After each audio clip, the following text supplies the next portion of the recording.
इस तरह की बात के लिए देर से करने से बेहतर है कि जल्दी कदम उठाए। चलो इसे इस तरह करते हैं। बोलते हुए उसने धीमी आवाज में निर्देश दिए और बाकी लोगों ने सिर हिलाया। सुदृढ़ीकरण पर चर्चा के बाद दिव्यव्रत सेनापति ने हिचकिचाते हुए कहा, भाई, आपकी योजना बहुत विस्तृत है और मैं इसकी प्रशंसा करता हूं। हालांकि दुबे परिवार बहुत शक्तिशाली है। अगर हम में से कुछ पर ही निर्भर रहें तो क्या हम अभी भी थोड़े कमजोर नहीं हैं? हा हा हा। शांताराम हंसे। भाई दिव्यव्रत, चिंता मत करो, मैंने इस बारे में पहले ही सोच लिया है। उन्होंने अपनी आवाज धीमी की और रहस्यमय ढंग से कहा, इस बार मैंने इस मामले में भाग लेने के लिए एक शीर्ष गुरु को शामिल किया है। इस आदमी की साधना हमसे कमजोर नहीं है और वह मुझसे भी अधिक शक्तिशाली है। तुमसे भी अधिक शक्तिशाली? सभी चौंक गए। शांताराम उनमें सबसे शक्तिशाली आदमी थे।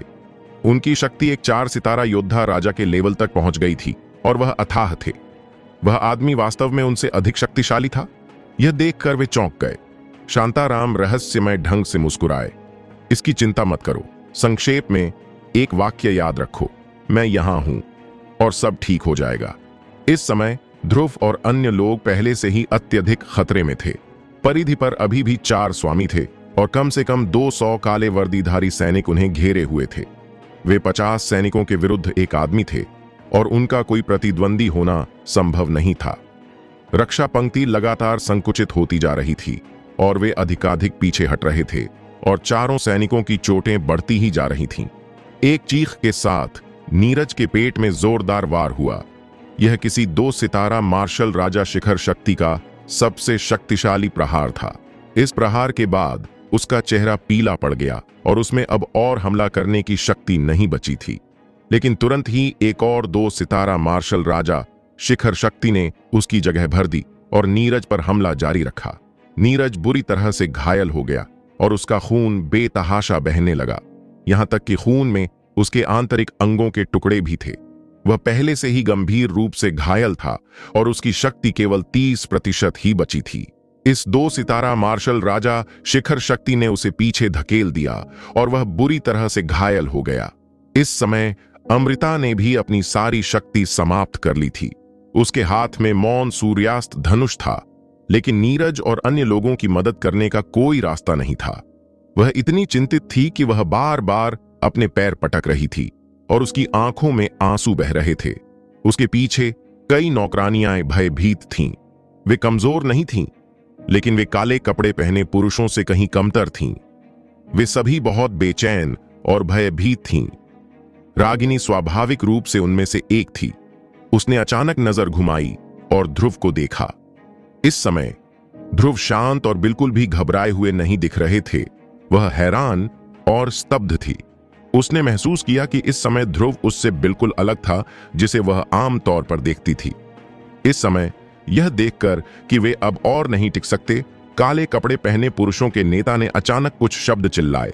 इसलिए आधे से अधिक काले कपड़े पहने पुरुष आराम करने, जीवन ऊर्जा पत्थर को अवशोषित करने और अपनी ताकत बहाल करने के लिए पीछे हट गए। शेष काले कपड़े पहने पुरुष 50 से भी कम लोगों तक सिमट गए। अचानक नीरज और उसके आदमियों का दबाव काफी कम हो गया और उनमें से प्रत्येक को सांस लेने का मौका मिला। नरसिंह राव चिल्लाया, अभी की तीव्रता के साथ हम सिर्फ 1 कप चाय तक ही टिक सकते थे, लेकिन अब हम कम से कम 15 मिनट तक तो टिक ही सकते हैं। सभी बहुत हैरान थे। उन्हें समझ नहीं आ रहा था कि काले कपड़े पहने लोगों ने अचानक अपने आदमियों को वापस क्यों बुला लिया, जबकि वे जीतने ही वाले थे ताकि उन्हें सांस लेने और रुकने का मौका मिल सके। लेकिन अब उसे इसकी कोई परवाह नहीं थी। अभी अभी मौत के साए ने सभी को निराश कर दिया था। अब खुश होने में बहुत देर हो चुकी थी। ध्रुव ने भौहें चढ़ाईं। अगर ये काले कपड़े पहने लोग थोड़ी और कोशिश करें तो वे हमें यहीं मार सकते हैं। क्या इस यात्रा का उनका उद्देश्य अमृता नहीं है? जब वे अमृता को मार सकते हैं तो वे देर क्यों करेंगे? ध्रुव की पुतलियां अचानक सिकुड़ गईं और उसे एक भयानक संभावना का ख्याल आया। एक पल बाद उसके मुंह के कोने पर समझ का एक संकेत दिखाई दिया। तो यही है तुम्हारी योजना। हालांकि केवल उसे ही इसका एहसास हुआ और बाकी लोग अभी भी जश्न मना रहे थे। इस समय अचानक दूर से एक दहाड़ने और दहाड़ने की आवाज आई। यह राक्षस जानवर की दहाड़ थी और ध्रुव ने इसमें कई विशेष रूप से विशाल दहाड़ें सुनी जो केवल एक सितारा राक्षस राजा के लेवल के राक्षस जानवर द्वारा ही की जा सकती थीं। खुरों की आवाज धरती को रौंद रही थी, गड़गड़ाहट की तरह। जाहिर है अनगिनत राक्षस जानवर इस तरफ आ रहे थे। आकाश में अचानक एक तेज चीख सुनाई दी और कई विशाल आकृतियों ने आकाश और सूरज को ढक लिया, यहां तक कि चांदनी को भी अवरुद्ध कर दिया, जिससे चांदनी के नीचे 1000 मीटर का विशाल सिलहूट बन गया। ये 3 एक सितारा राक्षस राजा हैं और वे उड़ते हुए एक सितारा राक्षस राजा हैं जो साधारण एक सितारा राक्षस राजाओं से भी अधिक शक्तिशाली हैं। ये एक सितारा राक्षस राजा नीचे चक्कर लगा रहे थे और प्रत्येक राक्षस राजा के ऊपर एक शूरवीर खड़ा था जो एक विशाल आभा बिखेर रहा था। नेता जोर से चिल्लाया, मिस, हम आपको बचाने आए हैं। भाई बहन अभी भी पीछे हैं और हम तीनों सबसे तेज हैं और अभी अभी पहुंचे हैं। उन्हें आते देख अमृता, नीरज और अन्य लोग खुशी से झूम उठे। अमृता ने पहले कभी इतना उत्साह महसूस नहीं किया था। वह चीखी, इधर आओ, आओ और मुझे बचाओ। शूरवीरों ने काले लिबास वाले आदमियों को देखा और उनकी आंखों में एक भयंकर भाव प्रकट हुआ। एक गर्जना के साथ, तुम कमीनों ने साइलेंट ब्लेड गेट के क्षेत्र में हमारे महामहिम को अपमानित करने का साहस किया और हमारी युवती को रोक लिया। तुम सचमुच मौत के लायक हो। जैसा कि उन्होंने कहा, तीनों शूरवीरों ने अपने शेष एक सितारा राक्षस राजाओं को खदेड़ दिया और नीचे की ओर चक्कर लगाया। तीनों एक सितारा राक्षस राजा चिल्लाए और एक साथ शक्तिशाली चालें चलीं। एक सितारा राक्षस राजा ने दर्जनों जाल जैसी बिजली उगल दी, जिसने काले लिबास वाले आदमियों को घेर लिया और सीधे 1 दर्जन से ज्यादा काले लिबास वाले आदमियों को कोयले में बदल दिया। बाकी 2 एक सितारा राक्षस राजाओं की बात करें तो उनमें से एक ने धीरे से कुछ शब्द बुदबुदाए और जमीन पर लगे दर्जनों बड़े बड़े कांटे निकल आए और कई काले लिबासों को कटार में पिरो दिया। दूसरे ने तेज लपटें उगल दी, जिससे 1 दर्जन से ज्यादा काले लिबासों पर आग लग गई और वे पूरी तरह जलकर राख हो गए। उसी समय तीनों शूरवीरों ने भी अपनी अपनी शक्तिशाली चालें चलीं और उन्होंने एक साथ हमला किया। धमा धमा धमा हमले जारी रहे और अचानक तीखी चीखें गूंज उठीं। नीरज और अन्य को घेरने वाले 100 से ज्यादा काले लिबासों में से आधे से ज्यादा पल भर में मारे गए। इन सभी शूरवीरों ने आत्मसंतुष्ट मुस्कान बिखेरी और हंसते हुए कहा, तुम लोग इतने ही ताकतवर हो। लेकिन इस पल अचानक काले लिबासों का नेता मुस्कुराया और उसकी कर्कश आवाज अचानक गूंजी, उठो, मार डालो। घने जंगल में अचानक एक साथ दहाड़ें गूंज उठीं और तो और दहाड़ें बहुत तेज थीं और वहां बहुत सारे लोग थे। नीरज और बाकी ताकतवर आदमियों ने तुरंत अपने चेहरे बदल लिए, क्योंकि यह दहाड़ कम से कम 1000 लोगों की थी। नीरज ने कहा, असंभव, क्या तुम सिर्फ 200 या 300 लोग ही नहीं हो? एक ही समय में हजारों लोग कैसे दहाड़ सकते हैं? काले कपड़ों वाले आदमियों का नेता अजीब तरह से हंसा, लेकिन उसने कोई जवाब नहीं दिया। इस समय तीनों शूरवीरों को एहसास हुआ कि कुछ गड़बड़ है और वे घेरा बनाना चाहते थे, लेकिन तब तक बहुत देर हो चुकी थी। हजारों काले कपड़े पहने लोग अचानक नीचे जंगल से निकले और उन सभी ने शक्तिशाली चालों का इस्तेमाल करके 3 एक सितारा राक्षस राजाओं पर बमबारी की। इन शक्तिशाली हमलों ने हवा में शानदार छाप बनाए। ये हजारों शक्तिशाली चालें थीं और हर चाल बेहद शक्तिशाली थी। ये 1000 से ज्यादा चालें 3 एक सितारा राक्षस राजाओं पर घृणा से बरसाई गईं। तीनों एक सितारा राक्षस राजाओं ने बेतहाशा जवाबी हमला किया, लेकिन यह बिल्कुल भी कारगर नहीं हुआ। वे सभी दयनीय चीखें मार रहे थे और अगले ही पल वे सीधे जमीन पर गिर पड़े। तीनों एक सितारा राक्षस राजा कुछ ही सेकंड में मारे गए, लेकिन यह अब भी खत्म नहीं हुआ था। 1000 से ज्यादा लोगों ने एक साथ 3 शूरवीरों पर हमला करने के लिए शक्तिशाली चालों का इस्तेमाल किया। 3 शूरवीर, जो 2 सितारा मार्शल राजा के शिखर जितने शक्तिशाली थे, ने प्रतिरोध करने की पूरी कोशिश की, लेकिन यह फिर भी काम नहीं आया। तीनों एक ही पल में मारे गए और उनके शरीर गायब हो गए। बेहद शक्तिशाली वार ने उन्हें सीधे भाप बना दिया। अमृता की मुस्कान जारी रही, लेकिन उसके चेहरे पर जम गई थी। अगले ही पल वह अविश्वास और झुंझलाहट में चिल्लाई, यह कैसे संभव है? इतने सारे काले कपड़े पहने आदमी कैसे हो सकते हैं? वे अभी कहां थे? नीरज ने ठंडे स्वर में कहा, ये काले कपड़े वाले आदमी अभी घने जंगल में थे, लेकिन हमें नहीं मिले। उसने फुसफुसाते हुए कहा, अब मैं समझ सकता हूं, यह एक जाल है। उन्होंने हमें चारा बनाया, अनगिनत लोगों पर घात लगाए, परिधि पर पहरा दिया, हमारे लोगों को हमले के लिए फुसलाया और फिर अचानक हमला कर दिया। हम उनके निशाने पर नहीं हैं। साइलेंट ब्लेड संप्रदाय से बचाने आए गुरु ही उनके निशाने पर हैं। यह एक जाल है। ध्रुव ने बहुत पहले ही सच्चाई का अंदाजा लगा लिया था। वह संशय में था और अनुमान लगा रहा था कि ये लोग कहां से आए हैं। काले लिबास वालों के नेता ने एक अजीब सी मुस्कान बिखेरी। क्या तुम्हें लगता है कि यह इतना आसान है? तीनों शूरवीर इतनी जल्दी मारे गए कि उन्होंने अपने पीछे वाली टीम को भी आगाह नहीं किया और न ही संदेश आगे बढ़ाया। नरसिंह राव ने अचानक अपना सिर उठाया और चिल्लाया, इधर मत आना, यहां घात लगाए बैठे हैं। उसके बोलने से पहले ही नीरज ने उसके सिर पर जोरदार मुक्का मार दिया। नरसिंह राव कराह उठा और बेहोश हो गया। वह मरा नहीं था, लेकिन बोल नहीं पा रहा था। यह दृश्य देखकर बाकी दोनों चौंक गए और अविश्वास से नीरज को देखने लगे। समझ नहीं पा रहे थे कि उसने ऐसा क्यों किया। नीरज ने उनसे ठंडे स्वर में कहा, नरसिंह राव ने हमें बचाने वाली टीम को आगाह कर दिया था। अगर उन्होंने सचमुच यह खबर सुनी होती और हमें बचाने नहीं आते, तो क्या हम सब आज यहीं मर नहीं जाते? उसके चेहरे पर गहरा स्वार्थ और क्रूरता झलक रही थी और उसने ठंडे स्वर में कहा, अगर वे आकर इन काले लिबास वालों से लड़ें तो शायद वे हार ना पाएं। अगर वे नहीं आए तो हम जरूर मर जाएंगे। अगर तुम दोनों ने खबर देने की हिम्मत की तो तुम्हारा यही हश्र होगा। दोनों चुप थे और किसी ने भी बोलने की हिम्मत नहीं की। इस समय नीरज ने आलस से काले लिबास वालों से कहा, ठीक है, दिखावा बंद करो। मैं साफ देख सकता हूं कि तुमने हमें सिर्फ अति रहस्य मार्ग के और लोगों को जाल में फंसाने के लिए घेर रखा है। ऐसे में अपनी ऊर्जा बर्बाद करने की कोई जरूरत नहीं है। क्या हम अब भी भाग सकते हैं? यह कहते हुए वह 2 कदम पीछे हट गया और हांफते हुए जमीन पर बैठ गया और लड़ना बंद कर दिया।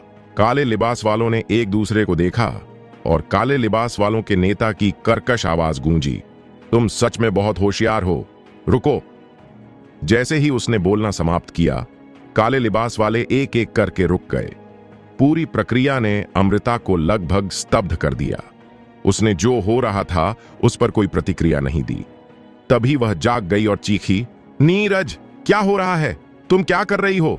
तुमने अंकल नरसिंह राव पर चुपके से हमला क्यों किया? चुप रहो, नीरज ने उसे घूरा और ठंडी आवाज में कहा। क्या? तुमने क्या कहा? तुमने मुझसे इस लहजे में बात करने की हिम्मत कैसे की? अमृता के चेहरे पर अविश्वास के भाव थे। उसका मुंह खुला का खुला रह गया। वह बेहद हैरान थी। मैं हिम्मत क्यों न करूं? नीरज ने उसे घूरा। उसकी आवाज ठंडी थी।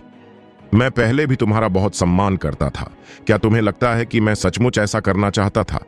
मैं एक 3 सितारा योद्धा राजा हूं और तुम मुझे हुक्म चलाती हो और डांटती हो, एक छोटी सी बच्ची जो 1 सितारा योद्धा राजा भी नहीं है। क्या तुम्हें लगता है कि मैं दिल से खुश हूं? मैं तुम्हें बता दूं, यह सब झूठ है। उसने अचानक अमृता को घूर कर देखा और गुस्से से गरजा, मैंने ऐसा इसलिए किया क्योंकि तुम संप्रदाय के नेता की बेटी हो, बस।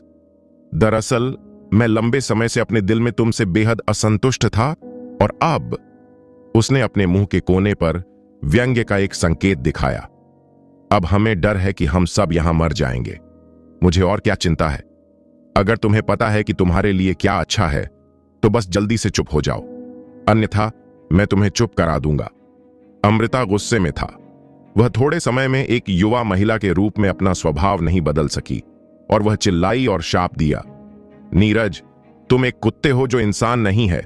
मैं पहले अंधी थी और तुम पर इतना भरोसा करती थी। नीरज की पलकें फड़क गईं और उसकी आंखों में एक ठंडी झलक दिखाई दी और वह जानलेवा था। इस समय ध्रुव ने जल्दी से अमृता को पकड़ लिया और धीरे से कहा, मिस, कुछ और मत कहो। अगर आप नीरज को गुस्सा दिलाती हैं तो मुझे डर है कि सुदृढ़ीकरण आने से पहले आपको मार दिया जाएगा। उनकी बात सुनकर अमृता शांत हो गईं। वह एक तरफ चली गईं और चेहरे पर गुस्से के साथ नीरज को घूरने लगी। नीरज ने ध्रुव की तरफ देखा और भयावह रूप से मुस्कुराई। आप एक नीच गुलाम हैं, आप मजबूत नहीं हैं, लेकिन आपकी दृष्टि अच्छी है। उसे लगा जैसे उसने सब कुछ छोड़ दिया हो और ध्रुव और अमृता पर ध्यान देना बंद कर दिया हो। इसके बजाय वह अपनी ताकत वापस पाने के लिए वहीं पालथी मारकर बैठ गया।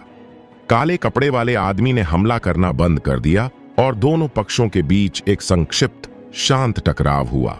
कुछ ही देर बाद उजाड़ ब्लेड संप्रदाय के बचाव दल पहुंच गए। कुल 30 लोग थे। ये उजाड़ ब्लेड संप्रदाय के सभी शीर्ष गुरुओं के 2/3 थे। अगर वे यहां नष्ट हो जाते तो उजाड़ ब्लेड संप्रदाय के लिए यह एक बड़ी आपदा होती। वे आक्रामक और जानलेवा थे, लेकिन यहां पहुंचने के बाद हर कोई दंग रह गया। इस दृश्य को आश्चर्य से देख रहा था, क्योंकि इस समय उनके सामने जो कुछ भी प्रस्तुत किया गया था वह एक बहुत ही शांतिपूर्ण दृश्य था। खून का फव्वारा, तेज गर्जना और बेरहम हत्याएं जिनकी उन्हें उम्मीद थी, बिल्कुल नहीं दिखाई दी। नेताओं में से एक ने 4 बैंगनी लहरों वाला एक सफेद वस्त्र पहना हुआ था, जो दर्शाता था कि वह कम से कम एक 3 सितारा मार्शल राजा का शिखर था। इसके अलावा उसकी पहचान कम से कम उस गुरु की ही पीढ़ी की थी। उसने स्तब्ध होकर नीरज को देखा और गुस्से में चिल्लाया, नीरज, क्या हो रहा है? तुम लड़ते क्यों नहीं? नीरज ने आंखें घुमाईं और अचानक ठंडी मुस्कान दी। उसकी मुस्कान में क्रूरता का भाव था। तुम्हें जल्द ही पता चल जाएगा।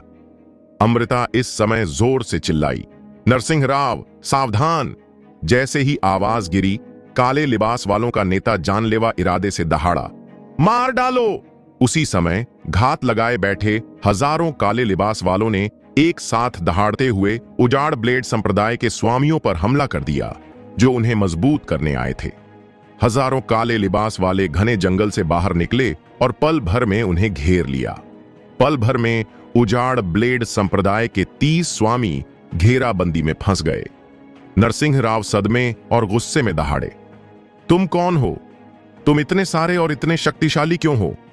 मैं कौन हूं? काले लिबास वालों का नेता पहली बार घने जंगल से बाहर निकला और चांदनी के नीचे खड़ा हो गया। उसने काली टोपी और चेहरे पर काला नकाब पहना हुआ था। उसका रूप बिल्कुल साफ नहीं था, बस उसकी आंखें ठंडी, क्रूर और खून से लथपथ थीं। उसने धीरे से कुछ शब्द कहे, मैं ही तुम्हें मारना चाहता हूं।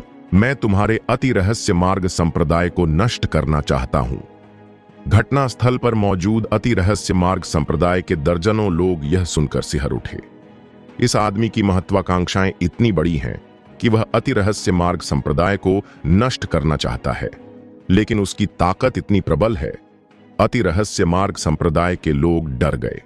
वे इतने लंबे समय से आराम कर रहे थे कि उन्हें खतरे का एहसास ही नहीं रहा। इस समय नरसिंह राव ने अचानक गुस्से से नीरज को घूरा और जोर से चिल्लाए, नीरज, जब तुम्हें पता था कि यहां कोई घात लगाए बैठा है तो तुमने हमें पहले से क्यों नहीं आगाह किया? नीरज ने उपहास किया और कुछ नहीं कहा। अमृता जोर से चिल्लाया, नरसिंह राव, उन्होंने न सिर्फ हमें चेतावनी नहीं दी, बल्कि अंकल नरसिंह राव उन्हें चेतावनी देना चाहते थे, लेकिन उन्होंने उन्हें बेहोश कर दिया। नरसिंह राव और भी ज्यादा हैरान और गुस्से में थे। नीरज, तुम क्या करने वाले हो? नीरज ने अजीब तरह से आंखें घुमाईं और ठंडे स्वर में कहा, नरसिंह राव, क्या तुम्हें पता नहीं है कि मैं अब क्या करने वाला हूं? यह बहुत आसान है। जाहिर है मैं तुम्हें अपने साथ मरने के लिए घसीटूंगा। वह बेतहाशा हंसा, अगर मैं अकेला मरता हूं तो क्यों? मुझे तुम्हें अपने साथ मरने के लिए घसीटना ही होगा ताकि मैं खुश रहूं। नरसिंह राव गुस्से में था और दहाड़ा, तुम संप्रदाय को धोखा दे रहे हो। हां, यह संप्रदाय को धोखा देना है तो क्या? तुम मरने वाले हो। तुम्हें किस बात का डर है? नरसिंह राव बोलना चाहता था, लेकिन उसे बीच में ही रोक दिया गया, क्योंकि काले कपड़ों वाले उसे पहले ही मार चुके थे।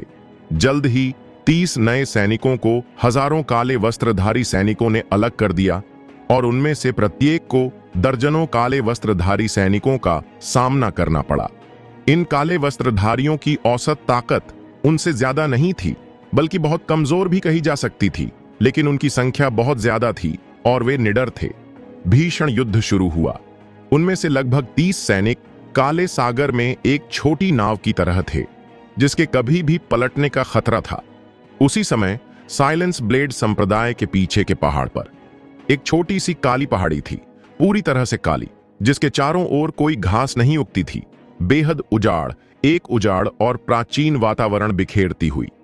यह पहाड़ी केवल कुछ 100 मीटर ऊंची थी और बहुत ही अस्पष्ट थी। साइलेंस ब्लेड संप्रदाय के कई लोगों को भी इसके अस्तित्व के बारे में पता नहीं था, लेकिन यहां सुबह से रात तक बड़ी संख्या में स्वामी पहरा देते रहते थे और गश्ती दल भी थे, और वे हर चाय के समय यहां जांच करने आते थे। पहरेदार इतने सख्त थे कि एक मक्खी भी मुश्किल से अंदर आ सकती थी। इस समय पहाड़ी के पास उजाड़ ब्लेड संप्रदाय के 7-8 गुरु काले कवच पहने और काली लंबी तलवारें लिए इधर उधर टहल रहे थे। हालांकि चूंकि वे अमृता और अन्य लोगों की सहायता के लिए गए थे, इसलिए उजाड़ ब्लेड संप्रदाय इस समय अभूतपूर्व रूप से खाली था। यहां पहरा दे रहे ज्यादातर पहरेदार भी वापस चले गए थे। अब केवल 2-3 लोग ही बचे थे। 100 मीटर की दूरी पर 1 दर्जन से ज्यादा लोग थे, सभी काले वस्त्र पहने हुए। इस समय वे जमीन पर लेटे हुए एक एक करके अपनी सांसें छिपा रहे थे। एक काली चट्टान की तरह दिख रहे थे, जिससे उन्हें ढूंढना नामुमकिन था।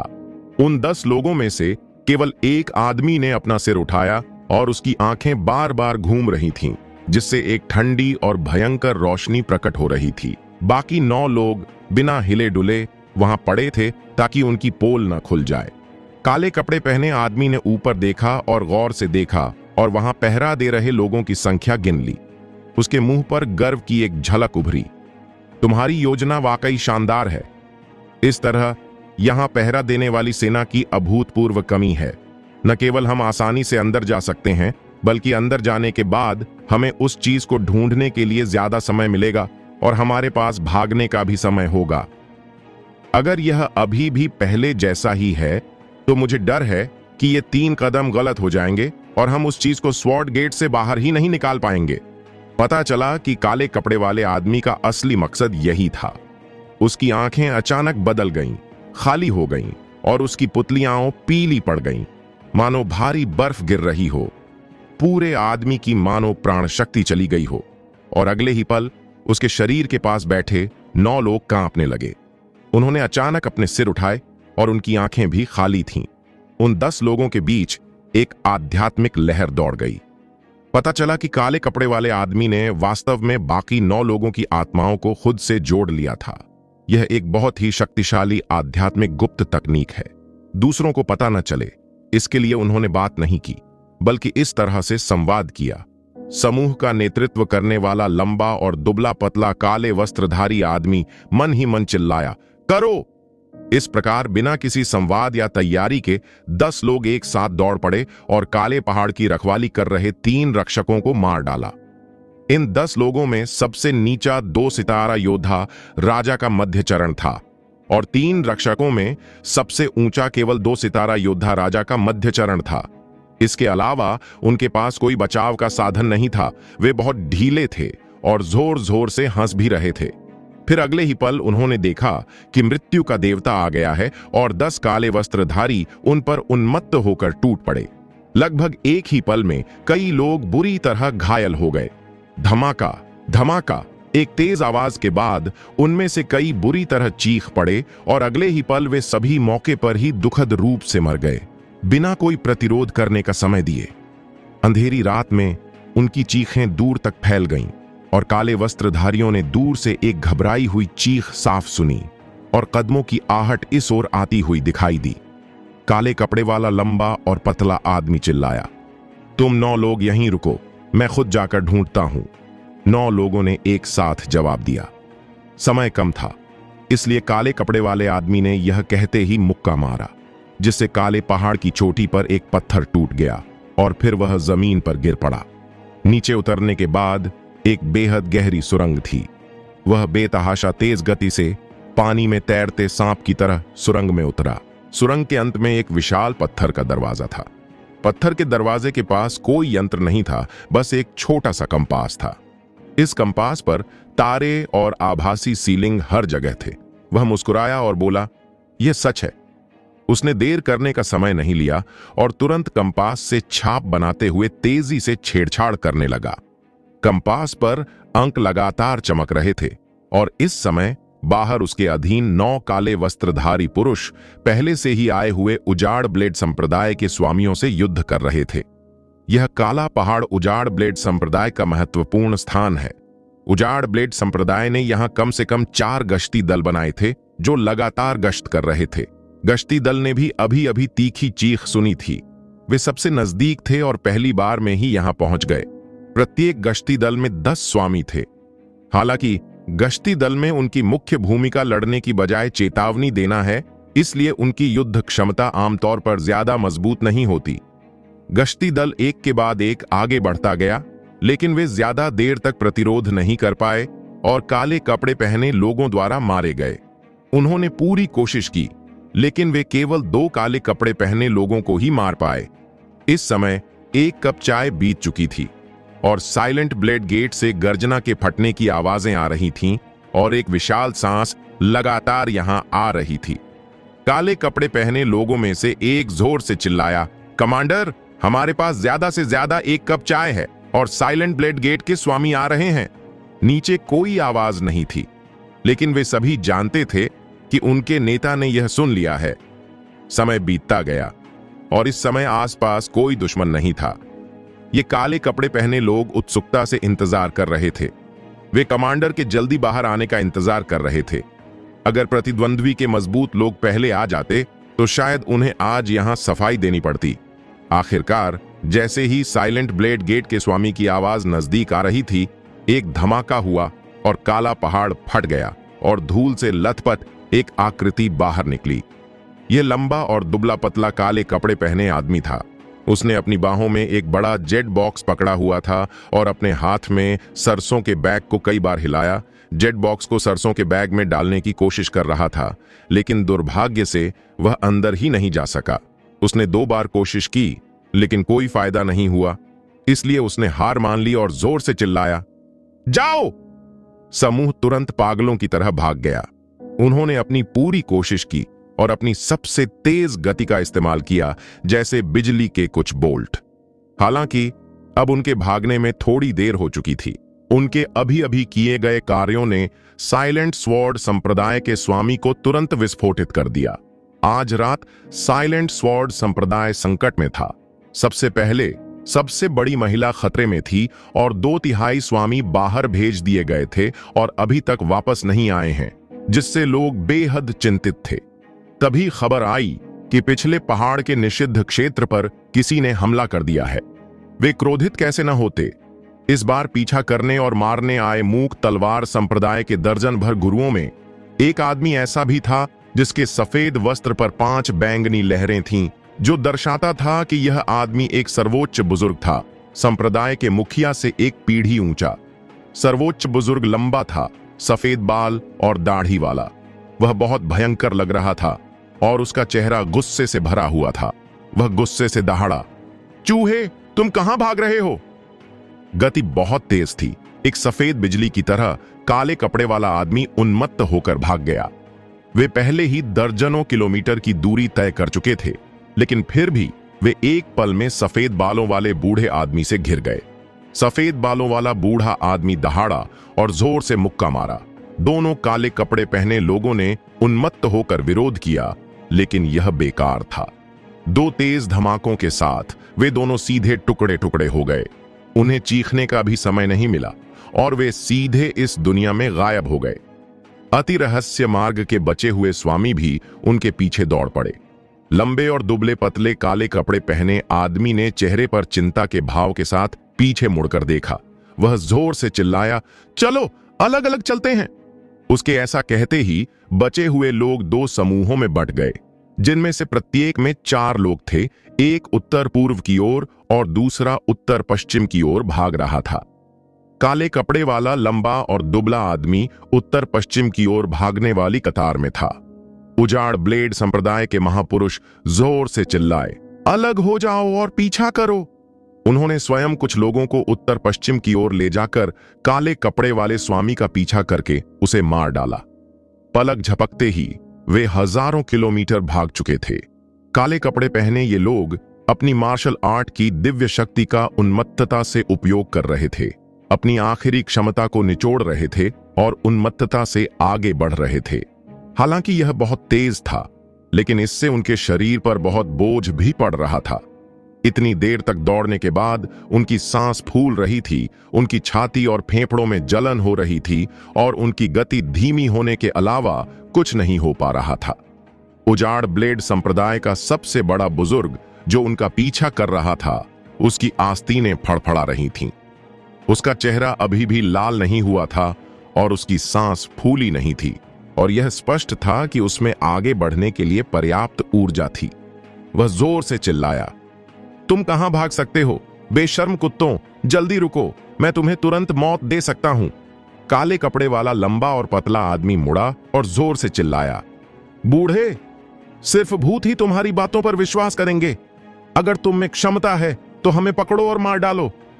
सर्वोच्च बुजुर्ग गरजे, तुमने अति रहस्य मार्ग संप्रदाय का हमारा खजाना लूट लिया और तुम इतने घमंडी होने की हिम्मत कैसे कर रहे हो? 500-600 किलोमीटर और आगे दौड़ने के बाद काले कपड़े पहने कई आदमी धौंकने की तरह भारी सांसें ले रहे थे। उनकी छाती और फेफड़े जल रहे थे।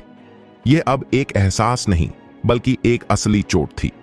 अचानक काले कपड़े पहने एक आदमी चीखा और मुंह भर खून थूका जिसमें फेफड़ों के टुकड़े थे। अगर वे इसी तरह चलते रहे तो वे मौत के मुंह में चले जाएंगे। सर्वोच्च बुजुर्ग ने अपने चेहरे पर एक आत्मसंतुष्ट भाव दिखाया। कुत्तों, देखो तुम कहां भाग सकते हो। इस क्षण काले कपड़े पहने लंबे और दुबले पतले आदमी की आंखों में अचानक एक भयंकर भाव चमक उठा। वह अच्छी तरह जानता था कि अगर वह इसी तरह चलता रहा तो वह और उसके आदमी आसानी से उस बूढ़े आदमी द्वारा पकड़े जाएंगे और मारे जाएंगे। लोगों के मरने से कोई फर्क नहीं पड़ता, लेकिन यह खजाना अति रहस्य मार्ग को वापस नहीं लेना चाहिए। अगर ऐसा हुआ तो पिछली सारी मेहनत बेकार हो जाएगी और सब बेकार मर जाएंगे। उसका आभा मंडल अचानक बदल गया, प्राचीन और वीरान हो गया और उसकी आंखें अचानक फिर से पीली पड़ गईं। अगले ही पल उसके बगल में खड़े तीनों काले आदमी अचानक पीले पड़ गए और उनके शरीर हल्की सी सफेद रोशनी से चमक रहे थे, यहां तक कि उनकी त्वचा भी कई दिनों से मृत लाशों की तरह पीली पड़ गई थी। फिर तीनों काले आदमी अचानक दौड़ना बंद कर दिए। वे अचानक मुड़े, उनके चेहरे सुन्न पड़ गए। जाहिर था कि वे काले कपड़े पहने लंबे और दुबले पतले आदमी के वश में थे और पूरी तरह से बेहोश हो गए थे। वे तीनों उन्मत्त होकर सर्वोच्च बुजुर्ग की ओर दौड़े और अपना सबसे जोरदार हमला बोल दिया। सर्वोच्च बुजुर्ग हंसे, चलो, तुम अब भी मुझसे लड़ना चाहते हो? तुम तो बस मौत को दावत दे रहे हो। उन्होंने तीनों लोगों में आए बदलावों पर ध्यान नहीं दिया और अपनी आस्तीनें लहराकर उन पर बरस पड़े। जब तीनों आदमी उसके सामने दौड़े तो उसे एहसास हुआ कि उनके साथ कुछ गड़बड़ है। अचानक उसे लगा कि कुछ भयानक होने की संभावना है। उसके चेहरे पर डर का एक दुर्लभ भाव उभर आया और वह जोर से चिल्लाया, क्या यही आत्माओं को नियंत्रित करने का गुप्त तरीका है? उसके बोलने से पहले ही लंबा और पतला युवक अजीब तरह से हंसा। बूढ़े, इसका आनंद लो। फिर अगले ही पल काले कपड़े पहने तीनों आदमी अचानक उड़ती हुई राख के एक सफेद टुकड़े की तरह अलौकिक हो गए और सीधे सर्वोच्च बुजुर्ग के हमले से गुजर गए। उन तीनों ने सर्वोच्च बुजुर्ग पर जोर से वार किया। उन्होंने सर्वोच्च बुजुर्ग को कसकर गले लगा लिया, जिससे उनका छूटना असंभव हो गया। अगले ही पल धमाका धमाका धमाका तीनों लोगों के शरीर सचमुच फट गए। उन तीनों को चीखने का भी समय नहीं मिला और वे फट गए और सीधे मर गए। यह कल्पना की जा सकती है कि आत्म प्रकटीकरण की कीमत पर 3 2 सितारा मार्शल राजा क्षेत्र के स्वामी की चालें इतनी शक्तिशाली होंगी। ये तीनों आत्म विस्फोट लगभग 3 सितारा योद्धा राजा के शिखर जितने ही शक्तिशाली हैं। ये सब महापुरुष के ठीक बगल में हुआ। अपनी शक्तिशाली शक्ति के कारण वह खून की धार छोड़ने से खुद को नहीं रोक सका। उसके शरीर पर अनगिनत घाव थे और कई फ्रैक्चर भी थे। वह आसमान से जोर से गिरा, जिससे जमीन पर एक बड़ा गड्ढा बन गया। थोड़ी देर बाद वह आखिरकार गड्ढे से बाहर निकल आया। इस समय वह गंभीर रूप से घायल था। उसका बायां पैर, जिस पर सबसे ज्यादा चोट लगी थी, लगभग इस हद तक फट गया था कि अंदर की हड्डियां बाहर आ गई थीं। इस समय काले कपड़े पहने वह लंबा और दुबला पतला आदमी बहुत पहले ही गायब हो चुका था। बस उसकी पागल हंसी हवा में रह गई। 10 साल की योजना और एक ही दिन में पूरी हो गई। हा हा हा हा। उस बड़े बुजुर्ग की आंखों में एक बेहद ठंडी नजर थी और इस ठंडक के साथ डर और दहशत का एक निशान भी था। उसने खुद से फुसफुसाया, ये वो हैं? क्या ये वो हो सकते हैं? क्या ये मेरे अति रहस्य मार्ग के खिलाफ साजिश रच रहे हैं? मेरा अति रहस्य मार्ग इस बार बड़ी मुसीबत में है। बोलते हुए उसकी आवाज पहले से ही कांप रही थी। काफी देर बाद उसने आह भरी, लेकिन अति रहस्य मार्ग के पास वापस नहीं लौटा। इसके बजाय उसने अपने जख्मों को थोड़ा ठीक किया और उस जगह की ओर दौड़ा जहां अमृता फंसी हुई थी। अब जब वह यहां था तो उसने युवती को बचाने की योजना बनाई। नरसिंह राव ने काले लिबास पहने तीनों आदमियों पर मुक्का मारा और उन्हें धूल चटा दी, लेकिन वह खुश नहीं था, बल्कि उसका चेहरा सुन्न था। उसने दोनों मुट्ठियों से मुक्का मारा और अपने सामने खड़े काले लिबास वाले आदमी को मार डाला। उसके हाथों कम से कम 300 से ज्यादा काले लिबास मारे गए। वह खून से लथपथ था और अजेय लग रहा था, लेकिन असल में उसका दिल ठंडा था। उसके दिल में अचानक एक बेहद ठंडा एहसास हुआ। ये लोग कौन हैं? ये यहां क्यों हैं? उसे अस्पष्ट रूप से लगा कि अति रहस्य मार्ग के खिलाफ एक बहुत बड़ी साजिश धीरे धीरे सामने आ रही है और वह मकड़ी के जाल में फंसे कीड़े की तरह था, अब अपने भाग्य को नियंत्रित करने में असमर्थ। सबसे खास बात यह थी कि उनके सामने काले कपड़े पहने लोग अभी भी अंतहीन लग रहे थे। कम से कम अभी भी 400-500 से ज्यादा लोग बचे थे और उसके साथ सिर्फ 3 लोग बचे थे, नरसिंह राव, नीरज और वह। ध्रुव, अमृता और अन्य लोगों को उन तीनों ने बचा लिया। चलो इसे खत्म करते हैं, बहुत समय हो गया है, ये वहां खत्म हो जाना चाहिए था और हमें यहां से भी छुटकारा पाना होगा। मैं उस बदबूदार सांप को खुद पर नजर रखने नहीं दे सकता। काले कपड़े पहने लोगों के नेता ने कुछ शब्द फुसफुसाए, फिर उसने अपने हाथ ऊपर उठाए और चीरने वाली दहाड़ की तरह दहाड़ा, मार डालो इन सबको। काले कपड़े पहने लोग ज्वार की तरह चुपचाप उमड़ पड़े। नरसिंह राव जोर जोर से हाँफ रहा था। उसने मुक्का मारा, लेकिन इस बार उसे हैरानी हुई कि उसके मुक्के से दूसरी तरफ खड़ा काले कपड़े वाला आदमी नहीं मरा, बल्कि उसे गंभीर चोट ही लगी। वह स्तब्ध रह गया और दूसरी तरफ खड़े काले कपड़े वाले लोग भी स्तब्ध रह गए। मारे गए लोगों के पिछले अनुभवों को देखते हुए उन्हें लगा कि वे भी मर जाएंगे। अगले ही पल उनके चेहरे पर खुशी के भाव दिखाई दिए और वे जोर से चिल्लाए, यह मर रहा है, यह बुढ़िया मर रही है, मार डालो इसे, मार डालो इसे। काले कपड़े वालों की गति बेतहाशा बढ़ गई और वे आगे की ओर दौड़ पड़े। नरसिंह राव दुखी होकर मुस्कुराया और मुश्किल से ही खुद को रोक पाया। उन तीनों द्वारा बनाया गया छोटा सा रक्षा घेरा तुरंत टूट गया और कई काले कपड़े पहने लोग भी अंदर घुस आए और अपने हाथों में धारदार तलवारों से अमृता और अन्य पर वार करने लगे। इन दासियों की साधना बुरी नहीं थी, लेकिन उन्होंने कभी युद्ध का अनुभव नहीं किया था। वे सभी घबराहट में चिल्लाने लगीं और उनमें प्रतिरोध करने की हिम्मत भी नहीं थी। पलक झपकते ही 4 में से 3 नौकरानियां मारी गईं और सिर्फ रागिनी ही थी जिसने प्रतिरोध करने का साहस दिखाया। उसने 2 काले लिबास वालों को मार डाला, लेकिन उसने और भी काले लिबास वालों का ध्यान अपनी ओर खींचा। कई काले लिबास वालों ने उसे घेर लिया और उस पर चाकुओं से वार किए। रागिनी का चेहरा निराशा से भरा था और उसने आंखें बंद करके मौत का इंतजार किया। अचानक उसके कान में एक दहाड़ सुनाई दी, इसके बारे में सोचना भी मत। फिर उसने पाया कि जिस मौत का वह इंतजार कर रही थी वह दिखाई नहीं दी।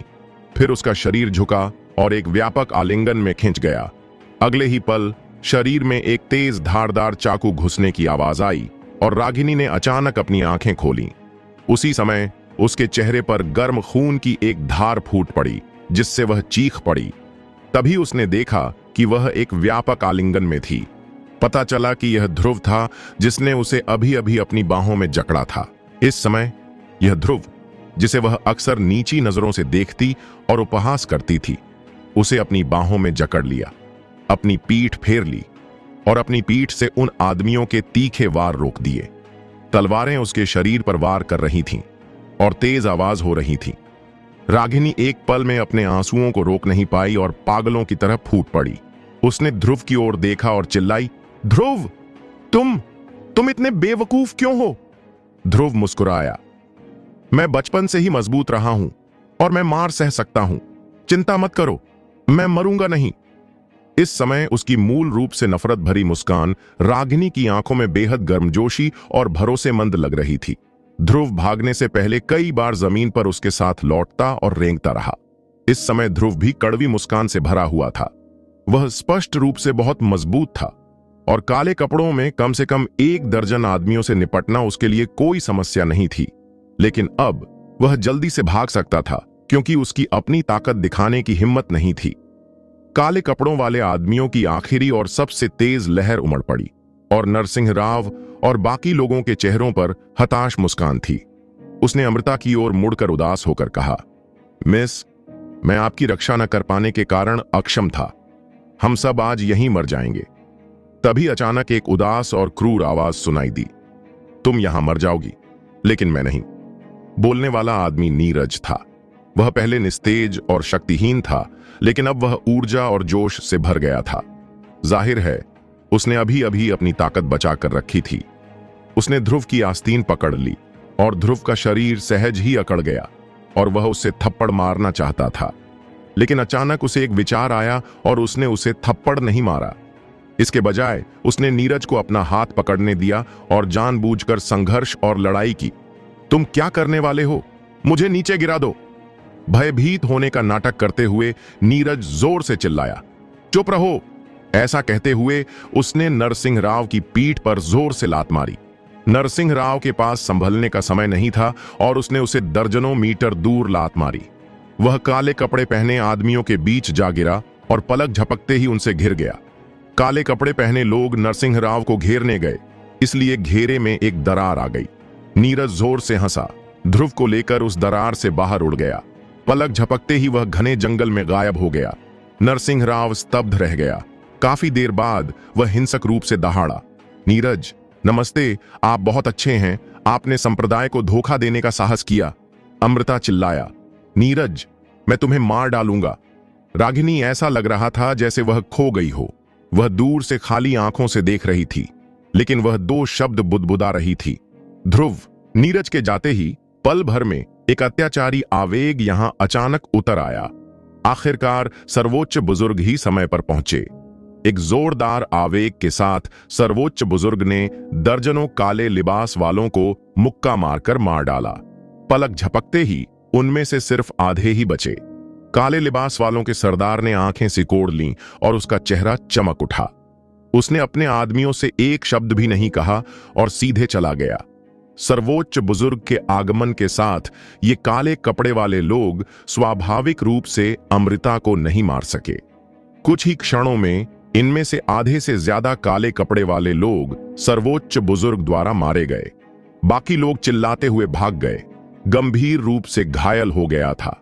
महापुरुष ने उसका पीछा नहीं किया, बल्कि चिंतित भाव से अमृता को देखा। इस क्षण अमृता के पैर ढीले पड़ गए और वह जमीन पर गिर पड़ी। इस रात वह बहुत खुश और उदास थी। उतार चढ़ाव जो बहुत ही ज्यादा था। वह अपनी भावनाओं पर बिल्कुल भी काबू नहीं रख सकी और उसने अपना चेहरा ढक लिया और जोर जोर से रोने लगी। नरसिंह राव का शरीर नरम पड़ गया और वह जमीन पर लेट गया, हाँफ रहा था। उसकी आंखों में राहत का गहरा भाव था।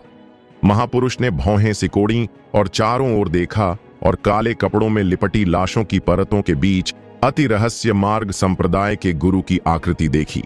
उसके हाथ कांपते हुए बोले, मर गए, सब मर गए। संप्रदाय के 2/3 गुरु यहीं दफन हैं।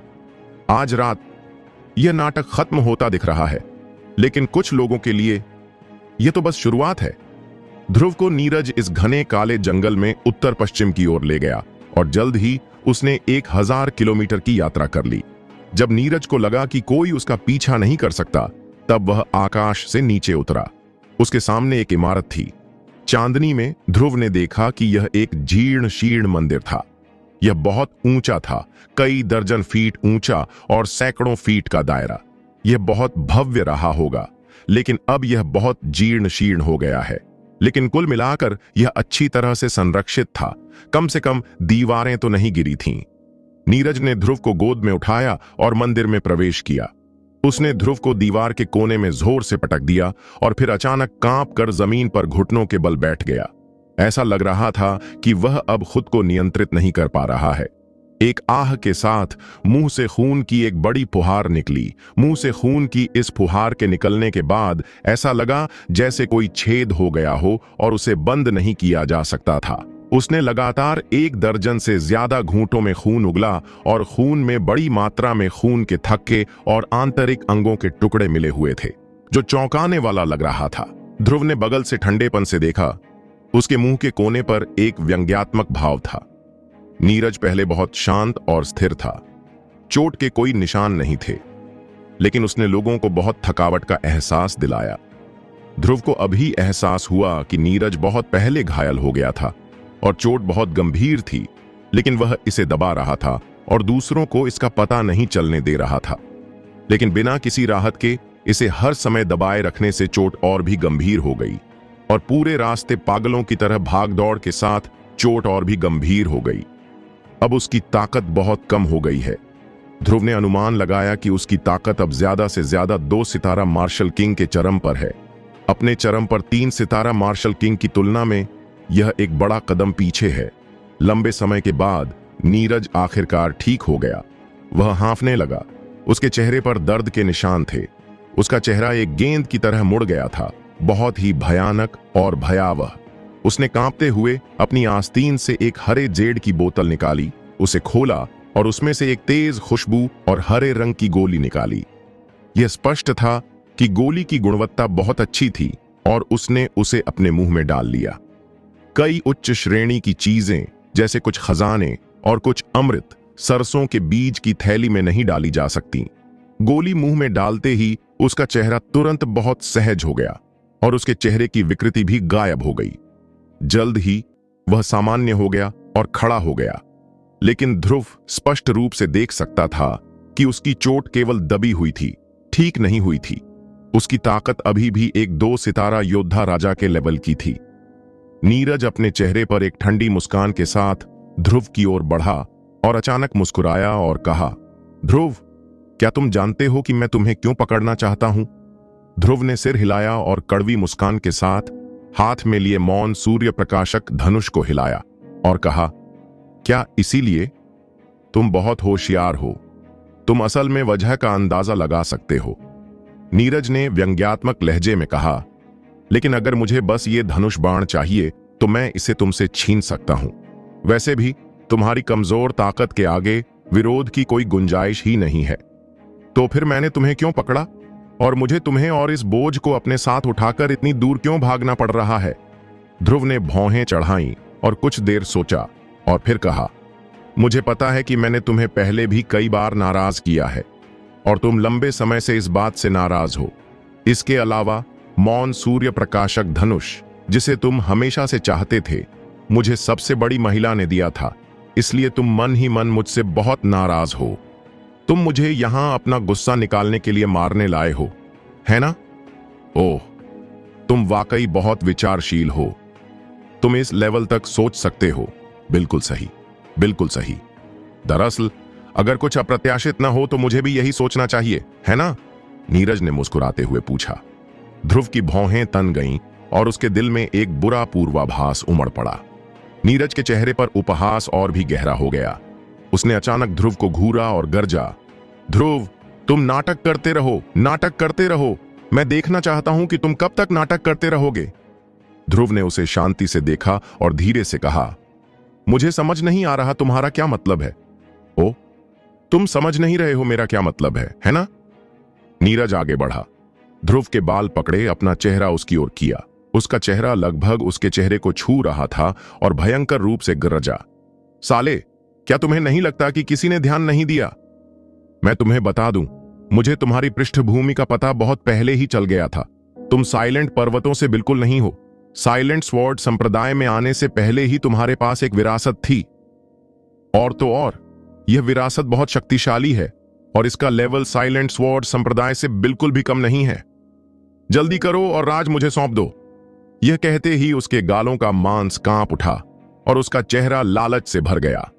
ध्रुव इस बार शांत हुआ और धीरे से बोला, तो तुम मुझे इसीलिए यहां लाए हो? तुम और क्या सोचते हो? नीरज गर्व से हंसा, मैं इसे बहुत समय से देख रहा हूं, लेकिन मैंने इसे कभी उजागर नहीं किया। इस बार मेरे पास एक शानदार मौका है। ध्रुव ने उसकी ओर देखा और शांति से कहा, तुम्हें यह खबर कब पता चली और किससे? मुझे विश्वास नहीं होता कि तुम इसे हवा से देख सकते हो। नवतेज जादू की सबसे बड़ी खासियत यह है कि यह न केवल अवशोषित कर सकता है बल्कि ढक भी सकता है। यह भी एक तुरुप का पत्ता है कि ध्रुव ने तलवार द्वार में गहराई तक जाने की हिम्मत की। नवतेज जादू के साथ वह डर नहीं था कि अन्य लोग इसकी विरासत देख सकते हैं। नीरज को लगा कि उसने खेल जीत लिया है और वह और भी उत्साहित था जब उसने सोचा कि उसे कम समय में एक शक्तिशाली विरासत मिलेगी। वह बहुत अच्छे मूड में था और मुस्कुराते हुए बोला, मैं अब अच्छे मूड में हूं, इसलिए मैं तुम्हें एक भूत के रूप में मरने दूंगा जो सब कुछ जानता है और तुम्हें इस मामले के बारे में बताएगा। जैसा उसने कहा, एक मूर्ति जो एक जेड सिकाड़ा जैसी दिखती थी उसके हाथ में दिखाई दी। ये जेड सिकाड़ा जैसी वस्तु केवल एक हथेली के आकार की थी और नक्काशी बिल्कुल भी नाजुक नहीं थी। इसके विपरीत ये बहुत खुरदरी और कच्ची थी। हालांकि ये कच्चा नहीं है और केवल कुछ पंक्तियां इसे जीवंत बनाती हैं, एक प्राचीन और उजाड़ वातावरण का आभास देती है। जाहिर है इस चीज ने कम से कम लाखों वर्षों का अनुभव किया है। इस समय युचान का अधिकांश शरीर काला पड़ गया है। नीरज मुस्कुराया और बोला, यह एक खजाना है। यह मेरे 10 मीटर के दायरे में कुछ असामान्य चीजों को महसूस कर सकता है।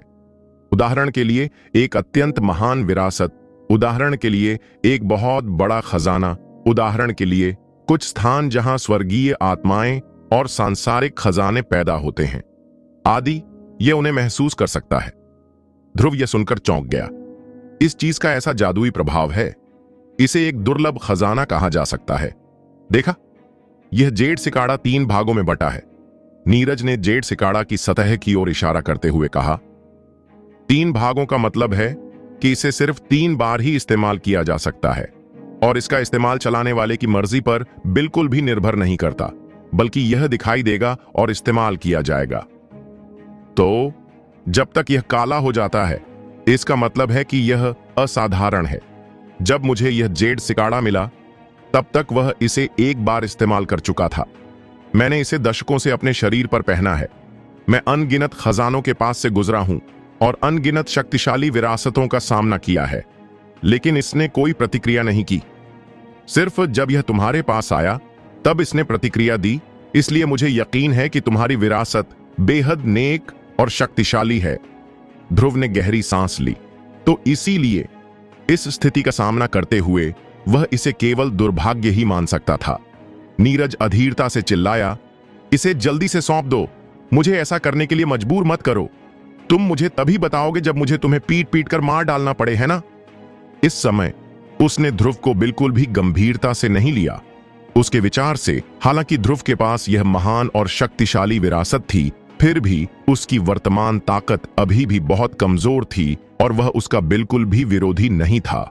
उसे नहीं पता था कि ध्रुव उससे पूरी तरह निपट सकता है, जो इस समय गंभीर रूप से घायल था। ध्रुव ने ठंडे चेहरे से नीरज को देखा। वह नीरज से निपटने के लिए कार्रवाई करने को तैयार था। नीरज ने हमेशा उसे तरह तरह से अपमानित किया था और ध्रुव के प्रति नफरत उसके दिल में जमा हो गई थी। नीरज ने कई बार उसे मारना भी चाहा, लेकिन ध्रुव कभी भी ऐसा इंसान नहीं था जो इसे आसानी से स्वीकार कर ले। वह पहले से ही नीरज के प्रति अपने दिल में हत्यारा था। हालांकि जैसे ही वह आगे बढ़ने वाला था, नीरज का चेहरा अचानक बदल गया और उसने फुसफुसाया, कोई आ रहा है। यह कहते हुए वह लुढ़क गया और खंडहर मंदिर में मूर्ति के पीछे छिप गया। ध्रुव का दिल कांप उठा और वह तुरंत पीछे हट गया। वह जो शक्तिशाली चालें चलने वाला था वे अचानक पीछे हट गईं। वह भी दीवार के एक कोने में छिप गया और मंदिर के द्वार की ओर देखने लगा। मंदिर के द्वार पर चांदनी में एक आकृति प्रतिबिंबित हुई। यह आकृति गंभीर रूप से घायल लग रही थी। वह लड़खड़ाता हुआ अंदर गया और फिर जमीन पर गिर पड़ा। वह हाँफ रहा था और अचानक उसने दोनों हाथों से अपना सिर पकड़ लिया, बुरी तरह चीखने लगा, जमीन पर लौटने लगा और शरीर में ऐंठन होने लगी। यह स्पष्ट था कि उसे बहुत दर्द हो रहा था और यह सिर दर्द होना चाहिए। ध्रुव ने बगल से ठंडेपन से देखा और धीरे धीरे अपने दिल में समझ गया कि इस आदमी को ऐसी स्थिति में आने के लिए अत्यधिक मानसिक व्यग्रता होनी चाहिए। क्योंकि ध्रुव ने भी पहले ऐसा अनुभव किया था। चांदनी हॉल से स्थानांतरित होकर चमक उठी। इस आदमी की पोशाक को देखने के बाद ध्रुव और नीरज दोनों के चेहरे पर एक कठोर भाव दिखाई दिया। इस आदमी ने काले वस्त्र पहने हुए थे और उसकी पोशाक और उन काले वस्त्रधारी पुरुषों में कोई अंतर नहीं था। ये आदमी और काले कपड़े वाले वे लोग निश्चित रूप से एक ही समूह के थे। वह बेतहाशा संघर्ष कर रहा था, बुरी तरह चीख रहा था और अपनी मुट्ठियां घुमाता रहा। हर मुक्का बहुत शक्तिशाली था, जिससे मंदिर ढाने की कगार पर पहुंच गया और अनगिनत बड़े बड़े गड्ढे बन गए। ध्रुव ने मन ही मन कहा, यह आदमी भी बहुत ताकतवर है। मुझे डर है कि यह नीरज जितना ही ताकतवर है या उससे भी ज्यादा। इतनी गंभीर चोट लगने के बावजूद इसमें 2 सितारा योद्धा राजा जैसी ताकत दिखाई देती है। अचानक उसने दोनों हाथों से अपना सिर पकड़ लिया और वहीं रुक गया। खून थूकने लगा और उसके शरीर पर अचानक अनगिनत घाव उभर आए। पता चला कि काले कपड़े वाले इस आदमी ने ही अति रहस्य मार्ग के पीछे निषिद्ध क्षेत्र पर हमला किया था और खजाने को हथिया लिया था। हालांकि वह बच गया, लेकिन सर्वोच्च बुजुर्ग का हमला बहुत भयंकर था और उसे पहले ही छिपी हुई चोटें लग चुकी थीं। इसके अलावा आखिरी क्षण में उसने उस चाल का इस्तेमाल अपने 3 साथियों के शरीर को जबरन नियंत्रित करने और उन्हें अपने लिए जीवन की एक झलक पाने के लिए आत्मविनाश करने के लिए किया, जिसने उसके शरीर पर भी भारी बोझ डाला और उसकी मानसिक शक्ति को लगभग समाप्त कर दिया। जैसे ही काले रंग का यह गुरु संघर्ष कर रहा था और लुढ़क रहा था, अचानक एक बॉक्स उसके पास से गिर गया। यह एक पत्थर का बॉक्स था। हाँ, यह पत्थर था। सामग्री साधारण ग्रेनाइट लगती है, न कि जेड और न ही धातु। बॉक्स की नक्काशी बहुत खुरदरी है, लेकिन यह तेज धार के बिना एक भारी तलवार की मजबूत गति और कारीगरी के बिना एक महान कौशल और प्राचीन उजाड़ की सांस को प्रकट करती है। इस पत्थर के बॉक्स को देखते हुए ध्रुव की आंखों में अचानक एक तस्वीर उभर आई। प्राचीन काल की विशाल भूमि पर प्राचीन पूर्वज खुरदरे और भारी पिरामिडों के सामने घुटने टेकते थे, राजसी और भारी नुओं नृत्य करते थे और जंगली कौल की लहरें जारी करते थे। ध्रुव को सबसे ज्यादा हैरानी पत्थर के बक्से पर बने पैटर्न से हुई, जिसने उसकी पुतलियां भी सिकोड़ लीं। पत्थर के बक्से पर बना पैटर्न एक नव तेज, एक लाल और एक नीला निकला।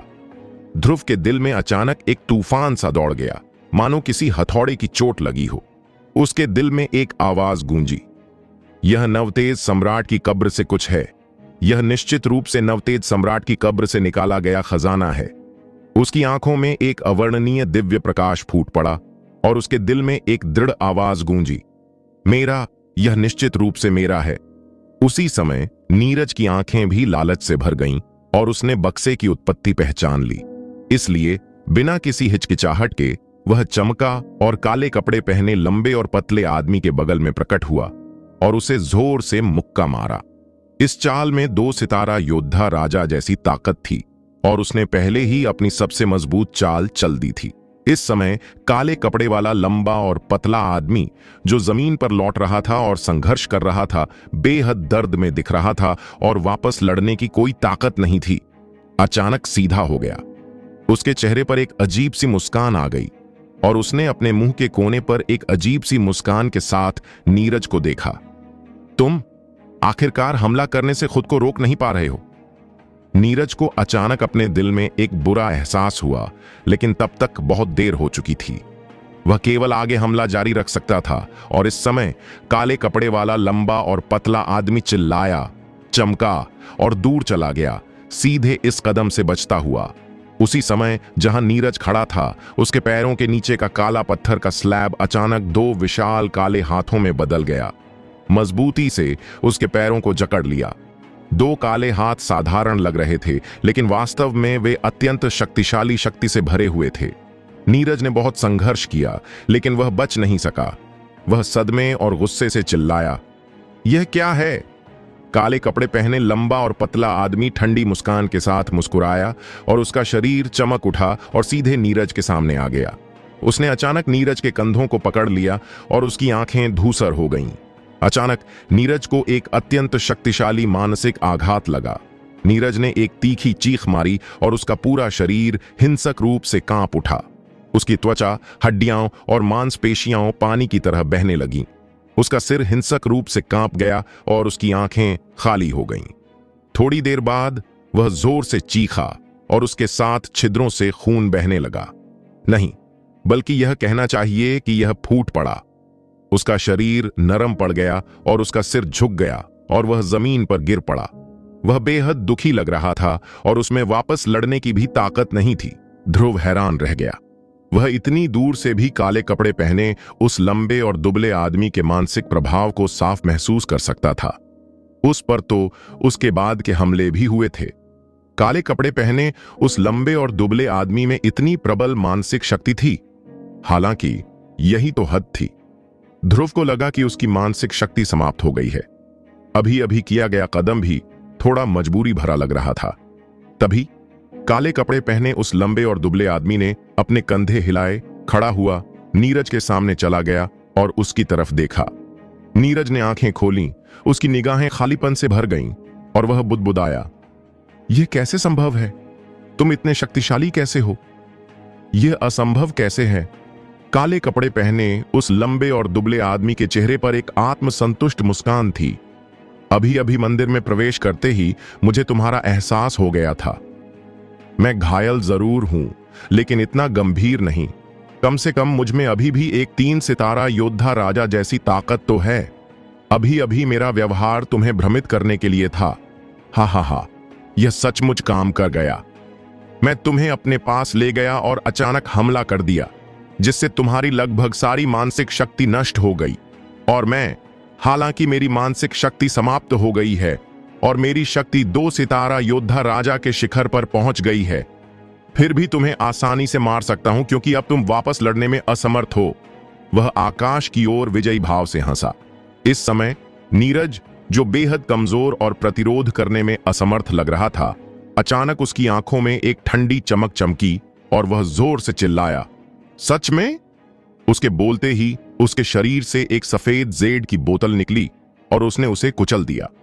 उसमें से एक धूसर वायु प्रवाह फूट पड़ा, जो विलुप्ति और विशालता की शक्ति से भरपूर था। अगले ही पल धूसर वायु प्रवाह उसके शरीर में प्रविष्ट हो गया, जिससे उसकी शक्ति बेतहाशा बढ़ गई और उसकी गति बढ़ गई। उसका पूरा शरीर सूज गया। इस समय उसके पास वास्तव में एक 3 सितारा योद्धा राजा जैसी शक्ति थी। इस परिवर्तन ने काले कपड़े पहने लंबे और दुबले पतले आदमी को चौंका दिया और इस समय नीरज एक पागल हंसी के साथ पहले ही उठ खड़ा हुआ था। नफरत से उसकी छाती पर लगातार 3 घूंसे पड़े। धमाधमा उसकी छाती पर सीधा वार हुआ और वह गिर पड़ा। उसकी छाती और पेट की हड्डियां टूट गईं और उसने बेतहाशा खून की उल्टियां कीं। इस बार वह नाटक नहीं कर रहा था, बल्कि सचमुच खून की उल्टियां कर रहा था। काले कपड़े पहने उस लंबे और दुबले पतले आदमी की आंखों में क्रूरता की एक झलक दिखाई दी। यह आदमी वाकई एक खूंखार इंसान था। उसने एक पागल और तीखी दहाड़ लगाई, अगर मैं मर गया तो तुम अच्छी जिंदगी नहीं जी पाओगे। यह कहते हुए उसने न तो टाल मटोल की और न ही टाल मटोल की और सीधे नीरज को गले लगा लिया। नीरज को गले लगाने के बाद उसके शरीर से अचानक एक पीली शक्ति निकली और नीरज के शरीर में जोर से घुस गई। नीरज बुरी तरह चीखा। उसके शरीर में प्रवेश करने के बाद वह शक्ति उसके शरीर में बेतहाशा दौड़ने लगी और हर बार जब वह एक जगह जाती तो बेहद भयंकर विस्फोट करती। पीली हवा का प्रवाह उसकी बाहों में घुस गया, सीधे उसकी भुजाओं को चकनाचूर कर दिया और उसकी छाती में घुस गया, जिससे उसकी छाती में 6-7 बड़े छेद हो गए। यहां तक कि केवल पीली हड्डियां और आंतरिक अंग ही बचे। यहां तक कि आंतरिक अंग भी गंभीर रूप से क्षतिग्रस्त हो गए। दोनों एक साथ जमीन पर गिर पड़े। दोनों गंभीर रूप से घायल हो गए और मर रहे थे। यह पीली शक्ति काले रंग के स्वामी की मूल शक्ति है, जो अत्यंत शक्तिशाली है।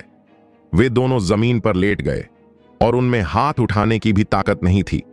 एक पल के बाद नीरज अचानक मुस्कुराया। उसने काले रंग के स्वामी को देखा और गर्व से कहा, हम दोनों अब ताकत में बहुत क्षतिग्रस्त हो गए हैं, लेकिन मेरे पास अभी भी एक त्रुप का पत्ता है और यह त्रुप का पत्ता तुम्हें मारने के लिए पर्याप्त है। काले रंग के लंबे और पतले आदमी ने यह सुना और उसका चेहरा तुरंत बदल गया। इस समय नीरज अधीरता से चिल्लाया, ध्रुव, यहां से निकल जाओ। ध्रुव धीरे धीरे मूर्ति के पीछे से बाहर आया और उन दोनों के पास चला गया। जब काले कपड़े पहने लंबे और दुबले पतले आदमी ने उसे देखा तो उसके चेहरे पर निराशा के भाव उभर आए और उसने जोर से आदेश दिया, ध्रुव, जल्दी करो, इसे अभी मार डालो। ऐसा लग रहा था जैसे वह आदेश दे रहा हो, मानो अपने नौकरों को आदेश दे रहा हो। ध्रुव वहीं निश्चल खड़ा रहा। नीरज और भी अधीर हो गया। उसने अपनी ठंडी निगाहें ध्रुव पर घुमाईं और ठंडी आवाज में कहा, क्या तुम बहरे हो? क्या तुमने मेरा आदेश नहीं सुना? जल्दी करो और कर दो।